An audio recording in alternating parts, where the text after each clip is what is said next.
तो फ्रेंड्स आज भिडियो रे आमे जानिबा जे आचार्य चाणक्य कहिथिबा एही 6टी भूल विषय रे। आचार्य चाणक्य को नीति अनुसार जो व्यक्ति एही 6टी भूल करिथाए तांको गृह रे माता लक्ष्मीकर वास होई न थाए एवं गृह रे सर्वदा दारिद्रता देखा देई थाए। जदि चाहूछंती गृह रे दारिद्रता देखा न देउ गृह रे माता लक्ष्मीकर वास हेउ तेबे एही 6टी भूल बिल्कुल करंतु नाही। तो सेही 6टी भूल कौन जानिबा पई भिडियोटी को शेष पर्यंत देखंतु एवं भिडियोटी को गोटे लाइक मध्य कर दियंतु।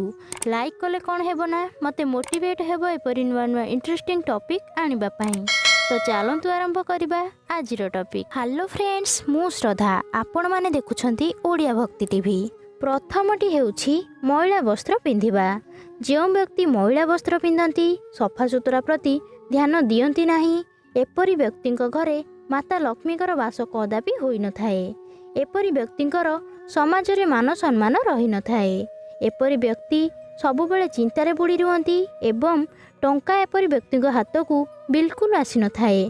जदि चाहूछंती घरर दारिद्रतापण दूर हेउ माता लक्ष्मीकर घरे वास हेउ तेबे महिला वस्त्र पिंधिबा छाड़ी सफा सुतरा रुहंतु। द्वितीयटी हेउछि जेउ लोक नियमित भावे दांत सफा न रखंती। जेउ लोक नियमित भावे दांत सफा न रखंती तांको पाखरु भी माता लक्ष्मी छाड़ी चली जाती। जो व्यक्ति दांत सफा न रखंती तो तांको पाटिर दुर्गंध कारणरू कौनसी भी व्यक्ति तांको पाखकू आसंतीनी। जदि आपणको पाखकू कौनसी व्यक्ति न आसीबे आपणको सहित कथा न हेबे तो आपणको पैसा इनकम करबा भी कष्टकर होइजिबो। तृतीयटी हेउछि खाइबारे कंट्रोल न रखिबा। जदि कौनसी व्यक्ति आवश्यक ठारू अधिक खाइबे खाइबा मामला रे बिल्कुल नियंत्रण न रखिबे सबुबेले खाइबा विषय ही भाबिबे तो तांको ऊपर माता लक्ष्मी बिल्कुल संतुष्ट हेबेनी एवं तांको घरु मध्य माता लक्ष्मी छाड़ी चली जिबे। चतुर्थटी हेउछि अलसुआमी करिबा। जदि कौनसी व्यक्ति अलसुआ हेउछि कौनसी काम रे आग्रह रखुनी तो एपरि व्यक्तिंक ऊपर माता लक्ष्मीकर कृपा बरसी न थाए। अलसुआमी गुण जोगु धन संबंधित काम रे मध्य सफलता मिली न थाए।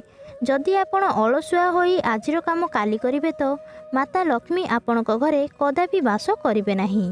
तो आपण आलस्यपण छाड़ी कौनसी काम रे ध्यान दियंतु देखिबे आपणक ऊपर माता लक्ष्मीकर कृपा हेबो एवं आपणको धन संपत्ति प्राप्ति हेबो। पंचमटी हेउछि कटु कथा कहिबा बा टाण करी कहिबा। जो व्यक्ति सर्वदा कटु कथा कहती माने जो व्यक्तिर कटु कथा अन्य को कष्ट देई थाए तो मने रखंतु सेपरि व्यक्ति मानक पाखरे माता लक्ष्मी कदापि रुहंतिनी। तांको घरे अभाव एवं रोग बैराग सबुबेले लागी रुहे। जदि चाहूछंती घरे सबुबेले सुख शांति रहू दारिद्रता देखा न देउ एवं माता लक्ष्मीकर वास हेउ तेबे कौनसी व्यक्तिर मन कष्ट होला बेली कथा कहतुनी सबुबेले समस्ती को मीठा कथा कहतु भल कथा कहतु एवं मान सम्मान दियंतु तेबे जाई आपणक घरे माता लक्ष्मीकर वास हेबो। षष्ठटी हेउछि सूर्य उदय एवं सूर्यास्त समय रे सोई रहिबा। जो व्यक्ति सूर्य उदय एवं सूर्यास्त समय रे सोई रुहंती सेमानक घरे माता लक्ष्मीकर वास होई न थाए। कारण एही दुईटी समय पूजा पाठ करिवार समय। जदि आपण पूजा पाठ न करी सोई रहिबे तो मने रखंतु आपणक घर को माता लक्ष्मी कदापि प्रवेश करिवेनी। जदि आपण घरे पूजा पाठ करने सहित घरे शांति श्रृंखला रखिबे तो अवश्य माता लक्ष्मी आपणक घरे वास करिवे एवं आपणक घरे धनर वर्षा हेबो। तो फ्रेंड्स यह थिला आचार्य चाणक्य कहिथिबा सेही 6टी भूल। जदि कौनसी व्यक्ति एपरि भूल करिवे तो माता लक्ष्मी तांको गृह रे वास करिवेनी। तो फ्रेंड्स भिडियोटी आपण मानकु किपरि लागिला हमकु छोटिया कमेंट माध्यम रे जणांतु। आ जदि भिडियोटी भलो लागिछि तो भिडियोटी को लाइक एवं शेयर करंतु।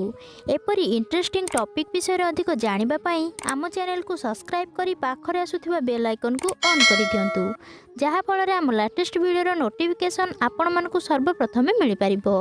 आज पई विदाय दियंतु काली पुणी देखाबो नुआ एक टॉपिक सहित। रहुछि नमस्कार जय जगन्नाथ।